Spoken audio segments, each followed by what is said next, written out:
Sain yu ta sain yu, which means hello Rebahaners wherever you are. How are you? Back again with me John, still in the house. Today I will summarize a film called Once Upon Time in a High School. What's the story like? Just put on the hands-free, symmetrical your position lying down, fasten your underwear, enjoy watching in. JQ Krot. Get it when I get back.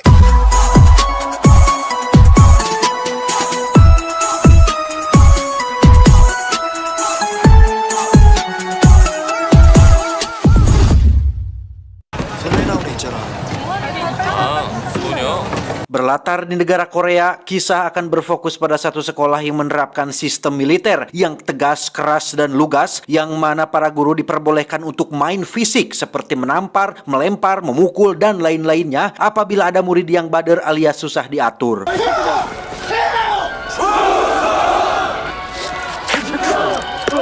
Dan cerita akan berfokus pada seorang murid pindahan bernama Yunsu, seorang permaja penggemar Bruce Lee yang hampir setiap hari menonton film-filmnya beliau, di mana hari ini adalah hari pertama Yunsu sekolah yang di situ dia harus membiasakan dirinya untuk ered-eredan teh atau sumpek-sumpekan atau dengan siswa lain yang juga satu sekolah dengannya. Disitulah Yunsu pertama kali bertemu dengan kakak-kakak senior yang memintanya untuk melepaskan lencana sekolah dengan alasan untuk dikumpulkan atas perintah guru, di mana Yunsu manut-manut saja dengan permintaan tersebut sehingga baru saja melangkahkan kaki di gerbang sekolah, Yunsu sudah harus mendapatkan hukuman berupa hantaman tongkat baseball bersama dengan para murid lain yang juga ikut menjadi korban kakak senior seperti dirinya. Tiba di kelas, bapak guru langsung memperkenalkan Yunsu kepada teman-teman baru yang secara kebetulan Yunsu akan satu bangku dengan salah satu murid Badung yang suka menjual buku-buku berbau pornografi. Dia bernama, kita panggil saja Samsul supaya lebih mudah mengingatnya. Samsul melakukan transaksi ilegal ini untuk tambah-tambah biaya sekolah sekaligus untuk menabung supaya bisa lanjut ke perguruan tinggi karena basic keluarganya adalah dari kalangan yang kurang mampu, sehingga untuk survive Samsul harus melakukan segala cara untuk atau tidak untuk menjadi beban orang tua. 그리고 다 보고 나중에 1,000원만 줘. 가서 네 반찬 먹어. Yunsu sendiri merupakan murid berprestasi yang pernah beberapa kali menjuarai Olimpiade Fisika dan Tata Boga, yang hal itu dibuktikan ketika hanya Yunsu lah yang tidak dipukul oleh bapak guru. Untuk urusan fisik, Yunsu juga memiliki stamina yang cukup kuat, yang hal itu dibuktikan saat dia menjadi orang pertama yang sampai lebih dulu dari murid-murid kelas yang lain.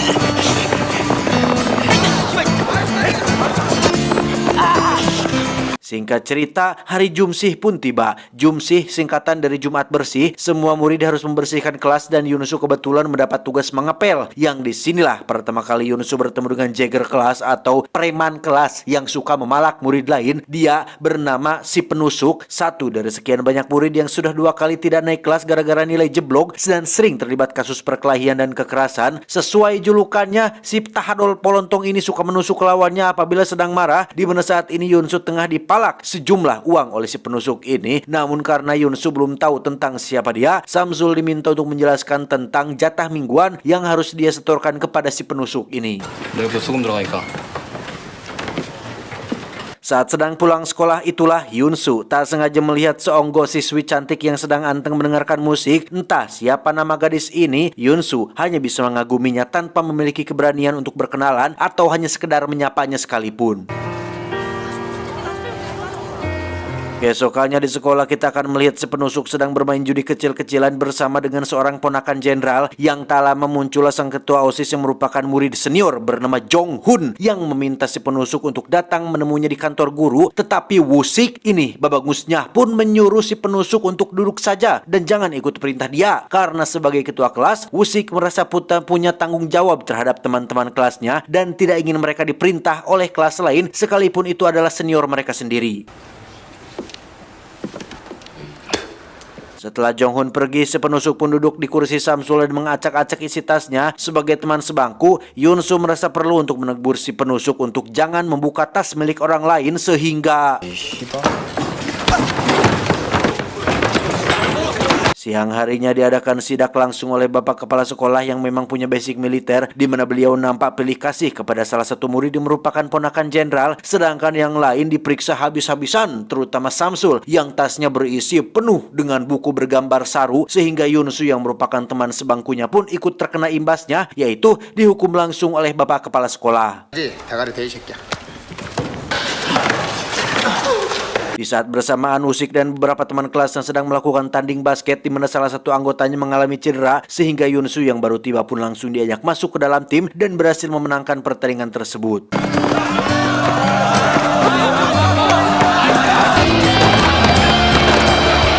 Alhasil Yunsu dan Usik pun menjadi sahabat, termasuk Sampul yang juga diajak makan bareng di warung Teh Yuli yang memang menjadi langganan kasbon oleh para murid sekolah. Yang untuk merayakan kemenangan ini, Usik mengajak Yunsu dan Samsul pergi ke diskotik dengan memakai wig supaya diperbolehkan masuk ke dalam. Dan ya, terjadi keributan ketika Samsul menampar salah satu ladies malam saat menolak untuk diajak joget, sehingga ketika pihak keamanan datang, Usik dan Yunsu terpaksa kabur meninggalkan Samsul agar tidak masalah besar menjadi timbul yang terjadi itunya. Naon atuh? Disitulah mereka berdua melakukan deep talk antar sesama lelaki, di mana Usik menanyakan tentang kenapa kau begitu pasrahan menerima bulian dari si penusuk, yang pada akhirnya diketahuilah bahwa Yunsu adalah seorang anak piatu yang sudah tidak memiliki ibu. Ayahnya hanya seorang guru taekwondo dengan penghasilan pas-pasan, sehingga akan sangat krusial sekali apabila dirinya harus terlibat masalah hanya gara-gara berkelahi melawan penindasan. Ditakutkan hanya akan menjadi beban masalah untuk ayahnya, sehingga Yunsu memilih untuk pasrah saja. Toh dunia sekolah hanya 3 tahun doang, waktu yang terbilang sebentar dibandingkan dengan dunia kerja yang merupakan awal dunia keras yang sesungguhnya. 먼저 때리는 놈이 이기는 거거든. Suatu hari ketika Yunsu dan kawan-kawan pulang naik bus, muncullah si gadis yang waktu itu dia terlihat diganggu oleh para senior yang tidak mau ngejedog alias tedaik caricing dengan terus menggoda si gadis, sehingga Yunsu merasa perlu untuk membelanya dengan cara yang baik dan sopan dan santun. Namun nampaknya cara seperti itu tak cukup untuk membuat mereka atau jera para senior yang pede dan arogan ini, sehingga Usik akhirnya maju dan menyerang mereka semua.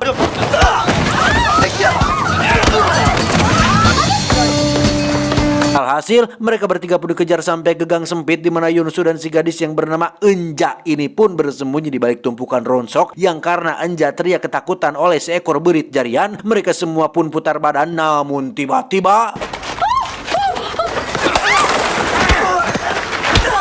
alih-alih ingin menjadi sosok pahlawan bagi Enja, Yunsu malah tidak lebih dari hanya dijadikan tameng dan sekedar pemanis saja, karena sosok pahlawan sesungguhnya adalah jelas-jelas yang terlihat beraksi dan berkelahi, siapa lagi jika bukan Usik, sehingga Yunsu harus rela melihat gadis pujaannya lebih tertarik kepada Usik ketimbang dirinya.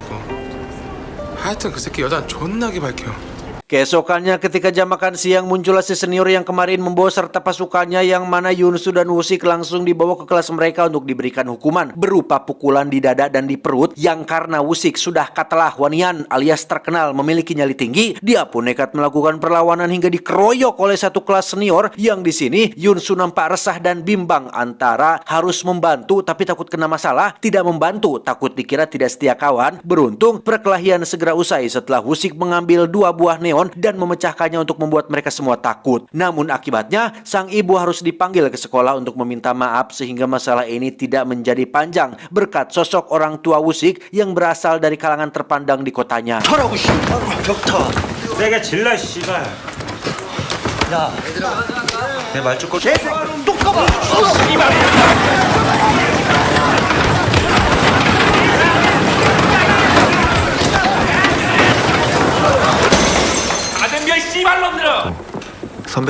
Suatu malam ketika baru pulang les, Yunsu terlihat sedang berjalan sendirian di bawah guyuran hujan yang tak lama muncullah Enja yang sekonyong-konyong ikut berteduh di bawah payungnya. Mereka berdua pun naik bus menuju jalan pulang, yang mana sebagai seorang pria sejati, Yunsu pun memberikan payung tersebut kepada Enja supaya tidak kebasahan. Dan dari sinilah mulai timbul sedikit rasa suka kepada Enja yang notabene adalah seniornya alias kelas 3 yang sebentar lagi akan lulus sekolah.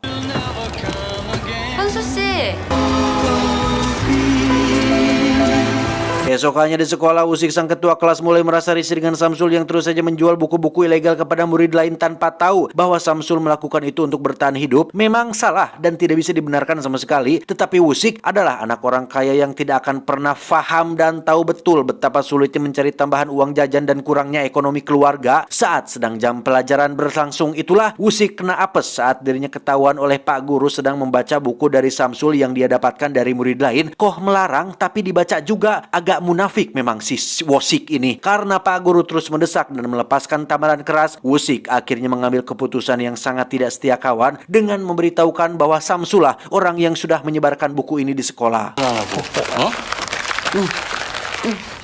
Suatu hari ketika mereka sedang melakukan tes di luar jam sekolah, Anja tiba-tiba datang dengan membawa sebuah kado untuk Wusik yang sedang berulang tahun, yang tanpa sepengetahuan Yunsu, mereka berdua rupanya sudah jadian sekitar 1 minggu lamanya, di mana Yunsu diajak ikut pergi ke diskotik untuk merayakan hari ulang tahun si Wusik ini. Sebagai sahabat yang baik, Yunsu hanya bisa sabar dan ikut senang melihat temannya bahagia bersama dengan gadis pujaannya, terutama saat melihat mereka berdua berpelukan sambil, tahulah ya, Yunsu hanya bisa banyak-banyak bersabar dan memilih untuk pulang duluan, pergi ke warung langganannya, siapa lagi kalau bukan warung Teh Yuli, untuk sekedar ngopi dan sambil melepas kepenatan. Nampaknya Teh Yuli tahu betul apa yang sedang dibutuhkan oleh pelanggan tetapnya, di mana beliau tiba-tiba membuka sweaternya dengan alasan haredang, yang pada titik ini Yunsu masih diberikan kontrol penuh untuk mengendalikan syahwat dan hawa nafsunya, sehingga kemaksiatan tidak terjadi berkat iman kuat yang dimiliki oleh si Yunsu ini. Halus. 늦었는데 그만 가볼게요. Beberapa waktu berlalu, Samsul akhirnya masuk sekolah setelah sebelumnya diskors hampir 1 minggu lamanya gara-gara kasus buku kemarin, di mana Wusik dengan watadosnya tidak meminta maaf atau sekedar merasa bersalah atau paling tidak, sehingga wajar saja jika Samsul tidak ingin lagi bergabung bersama mereka dan memilih untuk gabung dengan gengnya si Jonghun, sang ketua OSIS, meski hanya jadi jongos para murid senior. 하지마. Di kelas, si penusuk terlihat masih saja suka main judi dengan ponakan jenderal, di mana Jonghun tiba-tiba saja muncul untuk memperingatkan dia untuk hentikan kegiatan tersebut, yang karena si penusuk adalah tipikal murid yang polontong dan merasa lebih tua dari yang lain, dia terus saja melawan sehingga membuatnya atau mendapatkan sedikit kekerasan dari si Jonghun ini.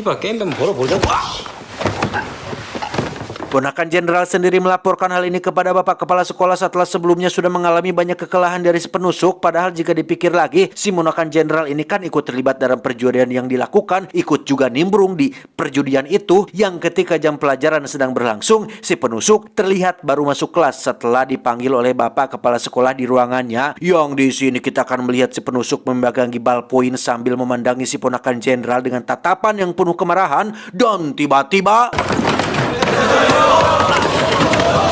selesai dengan kasus si ponakan jenderal yang mengalami cedera pada kepalanya, si penusuk lagi-lagi membuat masalah saat dirinya ketahuan sedang tidur di kelas, di mana si penusuk nekat mempiting bapak kepala sekolahnya sendiri hingga dia harus dikeluarkan dari sekolah ini. Suatu malam saat Yunsu sedang bersepeda sendirian, tiba-tiba ada Anja yang mengajaknya untuk makan bareng, di mana tujuan Anja mengajaknya makan adalah untuk curhat mengenai kelakuan Wusik yang selama pacaran suka bohong, seperti sering pergi ke diskotik tanpa sepengetahuannya, sering jalan bareng cewek lain di belakangnya, sehingga Anja ingin minta putus dari Wusik dengan cara meminta tolong Yunsu sebagai pembawa pesannya. Keesokannya, Yunsu langsung mengutarakan permintaan putus Anja kepada Wusik, yang di situ Wusik bersikap menyebalkan dan sok tegar dengan mengatakan bahwa Anja hanyalah wanita murahan yang mudah didapatkan, yang mana sebagai orang yang sangat menghormati perempuan, Yunsu memperingatkan Wusik untuk jangan bicara sembarangan terhadap Anja, yang karena Wusik terus saja nyerocos membandingkan skill Anja dengan pacar-pacar lamanya, Yunsu pun menjadi emosi hingga kelepasan memukul Wusik, sahabatnya sendiri. 야,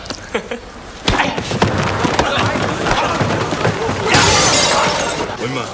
4에서 5천 원 한 장씩 500원. Samsul sendiri terlihat sedang menunjukkan barang barunya kepada barudak yang ada di kelas, yang telah memuncullah Wusik yang kali ini bersikap sudah kelewatan dengan menyobek barang milik Samsul dan melemparkannya tepat ke bebangusnya, sehingga Samsul yang sudah tidak tahan pun memutuskan untuk melawan dengan cara mengambil segelas air panas dan bermaksud untuk menyiram wajah Wusik. 이런 Tak hanya itu, Samsul juga menusuk paha Wusik menggunakan obeng yang setelah perkelahian berakhir, Samsul mengadukan hal ini kepada Jong-hun, sang ketua OSIS. Pada awalnya, Wusik menolak ajakan Jong-hun untuk bertarung di atap sekolah, namun ketika Wusik dikatai sebagai anak manja orang kaya yang berlindung di ketek maknya, disitulah Wusik bangun dan langsung menerima tantangan si Jong-hun ini.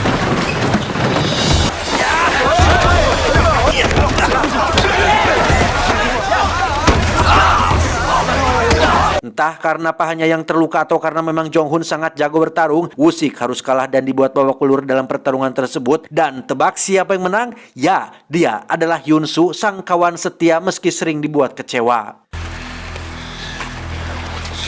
지금 장학사가 오고 있으니까 Wusik akhirnya keluar dari sekolah tanpa ada pemberitahuan terlebih dahulu, sehingga Jong-hun semakin bertindak semena-mena terhadap semua murid junior, terutama kelas ini, di mana Yun-soo hampir setiap hari harus melihat penindasan yang dilakukan oleh Jong-hun dan pasukannya. Contohnya pada salah satu murid yang dianggap paling lemah di kelas ini. 그 인간 교육을 시키려고 하는 기지. 절대 여러분. Suatu hari ketika Yun-soo sedang berjalan sendirian, dia tak sengaja berpapasan dengan Jong-hun dan menolak untuk menurunkan kepalanya. Sempat akan dihajar, Samsul yang masih menaruh rasa simpati kepada Yun-soo pun berusaha untuk mencegah Jong-hun agar tidak menghajar teman kelasnya lagi. Muak dengan sistem sekolah yang keras dan penindasan yang hampir setiap hari terjadi, Yun-soo memutuskan untuk kembali melatih fisik dan skill bertarungnya, termasuk menggunakan double stick alias nunchaku sebagai senjata fenomenal yang pernah digunakan oleh Bruce Lee di beberapa film lamanya.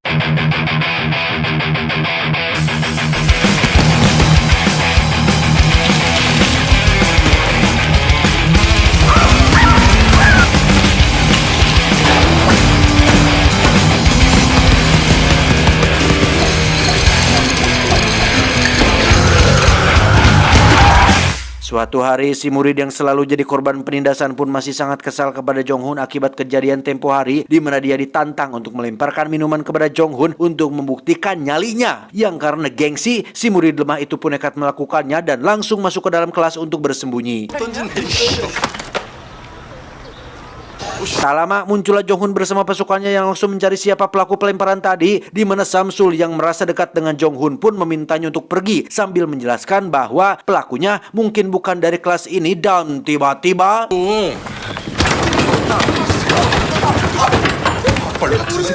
sejak menginjakan kaki di sekolah ini, Yun-soo selalu diam dan tak melawan. Tetapi hari ini, detik ini, dia sudah cukup bersabar melihat perlakuan semena-mena para senior terhadap junior, sehingga Yun-soo yang sudah membawa nunchaku dari rumah pun memutuskan untuk bertindak dan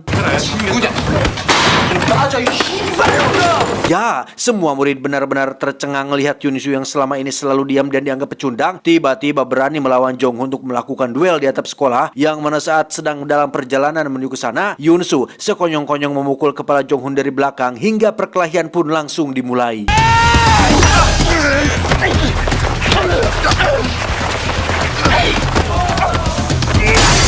Karena Jong-hun kalah, para pasukan pun ikut turut membantu, yang di sini Yun-soo kembali mengeluarkan nunchaku keduanya sekaligus membuat lawannya terkesima melihat gaya ilek Bruce Lee ketika sedang bermain atau memainkan nunchakunya.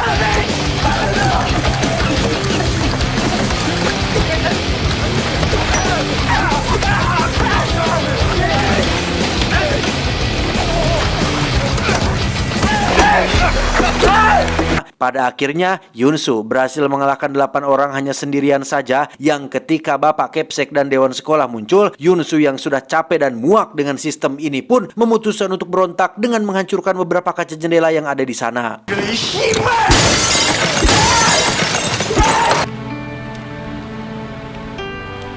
Akibat dari insiden itu, Jong-hun dan 7 temannya dirawat di rumah sakit dengan tingkat cedera yang lumayan mengerikan. Sang ayah hanya bisa meminta maaf dan berlutut di hadapan orang tua mereka agar masalah ini tidak diperpanjang. Dan film ini pun diakhiri dengan Yun-soo dan sang ayah berjalan berdua, dengan sang ayah nampak memaklumi setiap tindakan brutal yang dilakukan oleh anaknya tersebut. Tamat ending yang cukup membagongkan. Pesan yang bisa kita ambil dari film ini adalah pastikan untuk jangan cicipi dulu sebuah kata-kata sebelum Anda meludahkannya. Ingat, Anda tidak pernah terlihat keren ketika membuat orang lain terlihat buruk. Saya John, mewakili direksi yang bertugas mengucapkan terima kasih dan sampai jumpa di video selanjutnya. Adios. Seblak nuklir Oppenheimer.